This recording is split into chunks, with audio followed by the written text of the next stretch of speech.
Hello everyone, welcome back to the channel. Today we have a very, very special video. The video that we look forward to all year, and that is best books I've read in 2021. I had an amazing reading year. I read 81 books that I thoroughly enjoyed, the majority of them. And today I have 16 books to talk about, which just goes to show how many great books I've read this year. So, without further ado, since we have 16 books, let's start at the bottom. So, at number 16, I have Earthlings by Sayaka Murata. This is the author of Convenience Store Woman, but I haven't read that book yet. So, this was my introduction to the author. And I was pleasantly surprised. This book is one of the craziest books I've ever read. However, it has some very good commentary on society and how it forces people to follow certain paths and certain milestones throughout their lives to just fit in. And it's very interesting because that doesn't work for everyone. And in the book, it's called The Factory, how people are forced to do things and create babies to contribute to society or the factory. And if they don't do that, they're not called part of the factory, or they don't deserve to be part of the factory. It's some very interesting conversations that happen throughout this book, and I highly recommend it. But I would recommend the trigger warnings, looking them up first to see what happens in this book, because it goes places that you would not expect. On number 15, I actually own this book. I only own 3 of the books that I'm going to talk about because I use the library a lot. Is Clara and the Sun by Kazuo Ishiguro. This is the second book I read by this author, and I think it's the best one I read yet. I haven't read more, so we can't say that. But this book is very interesting. Again, very good social commentary, because it's about a world where people have artificial friends. So robots, artificial intelligence that can become friends of human kids. And again, the commentary, amazing. It's about how similar and how different we are to artificial intelligence, about how whether we can even be replaced by artificial intelligence and humanity being completely replaced by them. It's about humanity, what it means to be human, what it means to not be human, but to be maybe partially human. It doesn't have much plot, and the characters are not that important, It's more about the commentary, in my opinion. And yeah, it's worth checking out. It's sci-fi, but it's not the kind of sci-fi that people go crazy about, that it's action-packed, plot-driven. This is more commentary, slow, soft sci-fi. Highly recommend it. On number 14, we have a book that I actually read for class. So last semester, in my first year of uni, I had a seminar called Immigration, Identity, and Writing. And we basically read books and articles and writings by different authors on these topics. And one of the books I read for class was Conditional Citizens by Leila Lalami. And if you're an immigrant like me, you will probably resonate a lot to this book, and especially if you've lived in your home country for a while and remember living there. I don't think maybe a 5-year-old who immigrated here in the United States or just any country will relate to it as much as me, who lived for 16 years in my country and then immigrated. But still, it has some very good points to say. It was very well researched, and I highly recommend it. And even if you're not an immigrant, I think it would be good to check it out to see what it's like to be us. And yeah, very, very good. Number 12 is another wild book. If you can't tell, I really like weird books that a lot of weird things happen. And this book is I'm Thinking of Ending Things by Ian Reid. This is very popular, so I obviously picked it up and then watched the movie, which was on Netflix. And it's about a man and a woman who are in a relationship.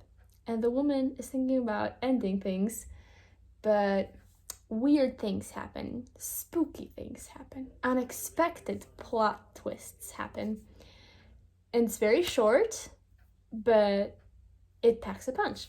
So I highly recommend it. And you shouldn't know much about this book. Just go into it blind. That's the best experience. Oh wait, I skipped a book, didn't I? I skipped a book. I'm so sorry. So before I'm thinking of ending things, I meant to say Giovannis Room by James Baldwin, but it's fine. I mean, they're both pretty good, so it doesn't matter if they're like 12 or 13. It doesn't make much difference. Giovanni's Room is about a bisexual man, not gay, he's bisexual, okay? Who lives in Paris, but he doesn't know he's bisexual yet, I guess. And he has had a relationship with a woman and is still having it, but long distance. And he meets a man and they start bonding with each other. And it's like a modern classic. It's a great introduction to James Baldwin and his writing, which is immaculate. And it's not good by rep. I wouldn't say good, because the characters here are, like, they're all terrible people. But it's one of, like, maybe the first bi books, you know, out there. And as someone who's pan myself, I like seeing books where we have bi, pan, omni-rep, you know? So, yeah, quite good. Highly recommend it. Alright, so we don't skip a book. I haven't skipped a book, sorry. I have on number 11 another book that I own. This is Extremely Loud and Incredibly Close by Jonathan Safran Foer. This book is so good. This book I actually had watched a movie of many, many years ago. But I had only watched parts, so I didn't remember the whole thing. I just remembered it was about a kid whose dad had died during the 9/11 attacks, and he's looking for something in New York City, I didn't remember what, with an old man who can't speak and writes stuff down on a little notepad, and that's how he communicates with the world.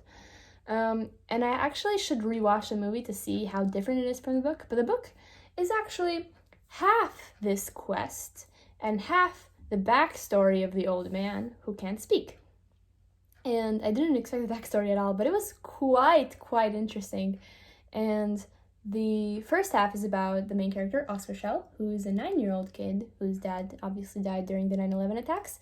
And he has found a key in a vase that his dad owned, and he's looking for the lock in New York City in a very creative way, I would say. It's very interesting and so much fun to follow him around New York City trying to find the lock. He's such a charismatic little kid that I would love to be friends with. And yeah, it's such a good book.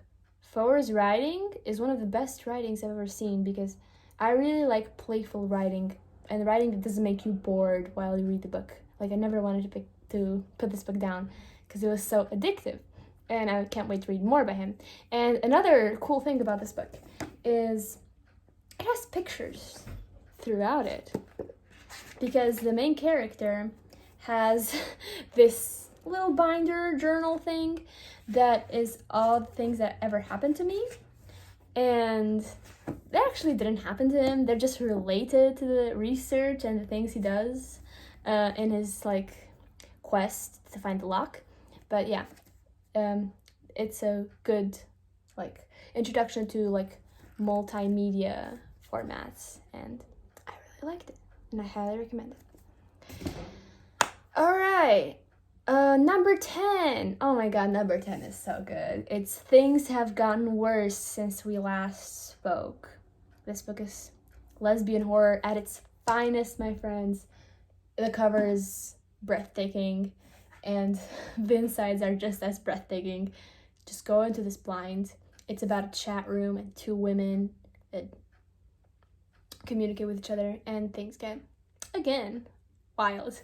I love wild books, and this is one of the wildest, and I highly recommend it if you're a fan of horror and short books, because it's short, but it packs a punch. Number 9 is the book that won the Women's Prize this year, which I was so happy about, because it really deserved it, and it is Pure Nessie by Susanna Clarke. This book is about a man called Pure Nessie who lives in an endless house with endless corridors that have statues that are all different from one another.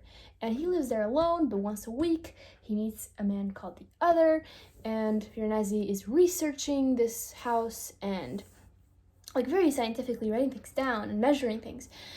And again, it's one of the most mysterious books, but again, one of the most beautiful plot twists I've ever seen. It's a book that has a slow start, and I almost DNF'd it because I was like, I don't understand what is happening here. But please follow through, because there will be a reveal that will catalyst a bunch of other reveals that are going to be so interesting. And I really want you to read it and not miss out on all the reveals, because it's a short book, so I think it's not that difficult to follow through. But I highly recommend it. The win of the Wims Prize, so deserved. Amazing. Okay, so number 8. We have the last book I own here. Is The Name of the Wind by Patrick Rothfuss. This book is like a big, chunky fantasy book, that is like kind of a cult classic. People love it. But I think it's not that difficult to get through, and it's actually quite interesting. This is about a boy called Quoth, and he goes to a magical university. But what I liked about this book is that the magical university is less magical and more sciencey. It's actually quite based on chemistry, and as someone who's studying biochemistry in university, I was like, oh yeah, we like to see this. And the main character is also a musician. He plays the lute and he writes music on the lute. And as someone who again plays instruments and composes music on instruments and writes songs, I was like, yes, we like to see it. And I am so excited to read the second book, but I also know that it's not as good as the first book, and I've heard that the third book is nowhere in sight and we don't even know when it's gonna come out. But the first book was very good. I really enjoyed it, and don't be intimidated. This is not an intimidating book at all, so just go into it. Yeah, it's chunky, but it goes by very fast. When I read it, I would read 100 pages and I wouldn't get bored. So, good fantasy. This is good fantasy, okay? Yeah. Okay, number 8 was a book I read on audiobook and I really enjoyed, called My Brilliant Friend by Elena Ferrante. This is an Italian author that is actually quite popular in my home country as well, Albania. But is also popular here in America and a bunch of other places where it has been translated. This is about 2 girls who are first enemies, kind of, but they slowly become friends throughout the years, and it's about them growing up. And it's a coming-of-age story. It's about their families. It's about, milestones in your teenage years, having your first love and all that jazz. And very interesting. Very, very good. The writing, amazing, obviously. We need to read more translated works because, they can be amazing. Like My Brilliant Friend. And again, it's about friendship, it's about money and poverty, and it's also about education and the right to get an education when you're a girl in 1950s Italy, which was something that, it wasn't prioritized back then as much, especially when you were a woman. But it's amazing to see how the 2 main characters fight for education, and they follow different paths in their lives, but education is always there. It's always present. It's always something they want to be involved with, which was very good to see.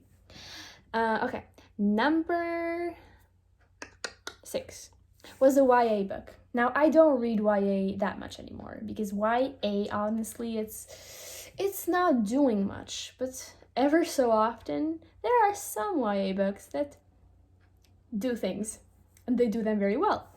And one of those books was Forgive Me, Leonard Peacock by Matthew Quick. This is one of the early YA books. It's quite old at this point. I think it might be 10 years old, so a decade. That's quite a lot.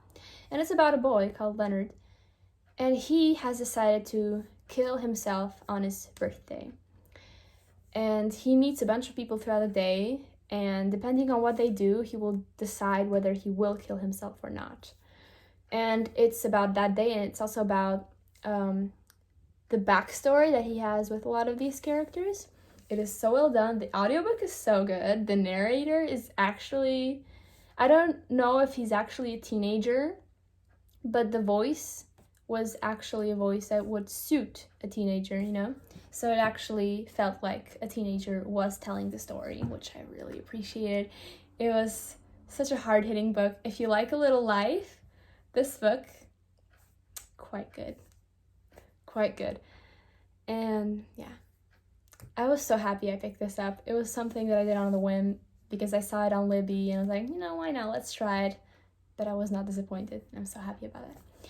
Okay, next we have Kafka on the Shore by Haruki Murakami. Now, I know this book has some problems, you know, as, you know, a lot of Murakami books have. However, I'm there for the writing, and the writing is impeccable. It's amazing. It's wonderful. I can't say no to the writing, and it's the writing and the storytelling that makes Murakami books shine so bright, in my head at least. I know for some people they don't work, but for me they work so well. At least most of them work so well, because I read a book this year by Murakami that I didn't like as much. But it's fine. Kafka on the Shore was one of the first books I read, and it blew me away. Amazing. It's about a boy who runs away from home and goes to another city, you know, running away from home. And it's about an old man who can speak to cats and goes on a little quest of sorts. Oh, it's so interesting. It's such a wild adventure. Now, I wanted to say, this book has some LGBTQ rep, but I wouldn't say is the most perfect LGBTQ rep, because this book has a trans man character. However, the way it's portrayed, I wouldn't say it's the best representation. So I would say, if you're interested in that, I would say read the book yourself and see what you think.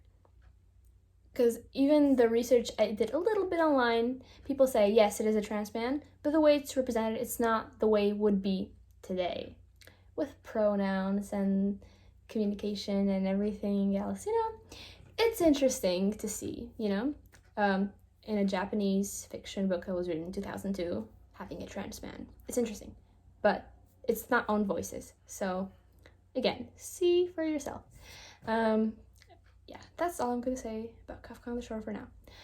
Next, we have, oh man, such a good book. Such a good book. We have The Starless Sea by Erin Morgenstern. Now, I have history with this book and with this author.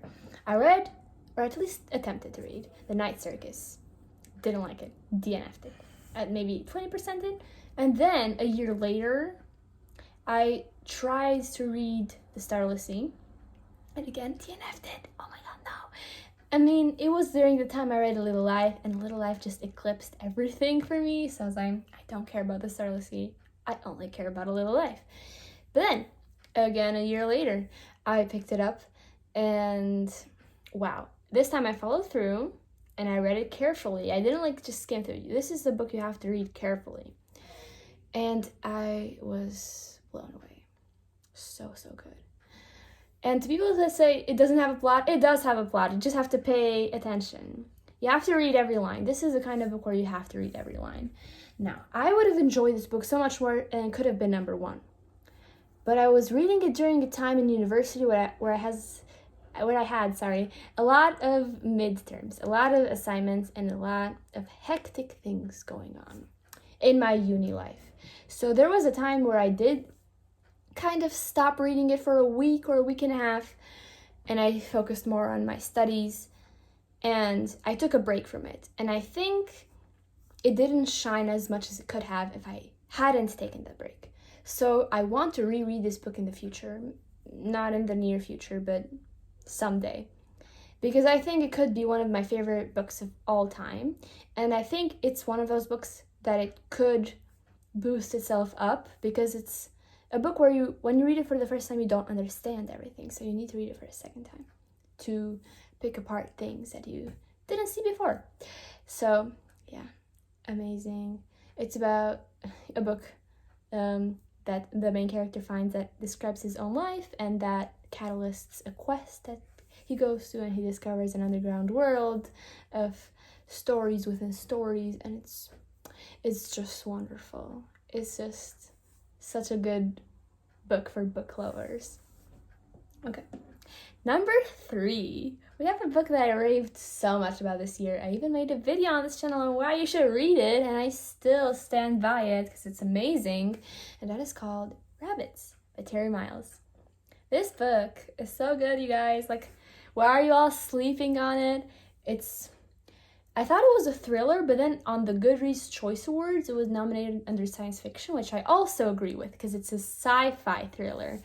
And the sci-fi elements are not present from the very, very beginning. It's mostly like technology, gaming, but they do come across later in the book.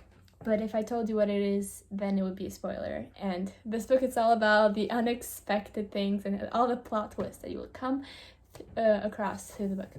So this is about a game called Rabbits that not many people know about. But the people that know about it, they're like very hardcore players, and this book is just a bunch of labyrinths on the internet, dark web that people go through, and it's so interesting. I said it once and I will say it again. In the little like flippy thing that books have where they have the synopsis, it said the entire universe is at stake, and when I first read it I was like, there's no way that a little game on Earth will, endanger the entire universe, but no. It goes there, and I was so pleasantly surprised. The reading of this book was so much fun. It is spooky sometimes, at least in my head it was like kind of spooky because, the entire universe is at stake, and wow. It needs to be a movie, and people need to read it. I think Books and Lala will read it in her rabbits, bunnies vlog that she'll have, because she has a theory that every book with bunnies and rabbits will be 5 stars, and I'm so excited for her because I think she will love it so much. But I loved it so much, and I hope other people do, because it's truly a masterpiece. Next, we have number 2, and this is not just a book, it's an author in general as an entity, as someone who just changed my life. I mean, not my life, but my summer mostly, because I read most of her books during the summer. And that author is Alice Oseman. And I would especially want to highlight Heartstopper, because that's the first book I read, or the first series I read by her. Heartstopper is about 2 boys who slowly fall in love, and it's one of the most beautiful things I've ever seen. It has such good LGBTQ rep, not just gay rep, but also bi rep, and also lesbian rep, trans rep, demisexual rep. So amazing, so wonderful.